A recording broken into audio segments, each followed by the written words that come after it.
எழிலுக்கு வீட்ல போர் அடிக்காம இருக்கணும். அவனுக்கு விளையாடுற மாரி இருக்கணும். அதே சமயம் கொஞ்சம் எஜுகேஷனல் பர்ப்பஸா இருக்கணும் அப்படிங்கிறதுக்காக, நான் ஃபர்ஸ்ட் க்ரைல இருந்துட்டு அவனுக்கு ஒரு ஆக்டிவிட்டீஸ்க்காக சில கார்ட்ஸ் வந்து வாங்கியிருந்தேன். ஸோ இதில வந்து பார்த்தீங்க அப்படின்னா, animals, numbers, vegetables, fruits, transport ரிலேட்டடா அண்ட் கவுண்டிங்ஸு, அதுக்கப்புறம் ஆக்ஷன்ஸு, பாடி பார்ட்ஸு இதெல்லாமே வந்து கம்பைன் பண்ணி இருக்கிற மாரியான ஒரு கார்ட்ஸ் வந்து நான் பார்த்துருந்தேன். அதில செலக்ட் பண்ணி எடுத்திருந்தேன். இத வந்து நான் வந்துட்டு ஆஃபர்ல 200க்கு அந்த மாரி வந்து வாங்கியிருந்தேன். 220 சம்திங்க்கு வந்து வாங்கியிருந்தேன்.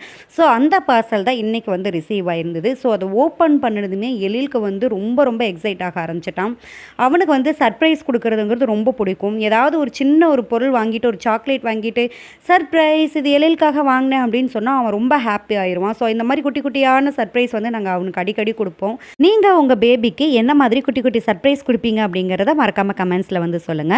இவனுடைய ஸ்டடி வீடியோவ நெக்ஸ்ட் பார்ட்ல வந்து உங்களுக்கு நான் குடுக்குறேன்.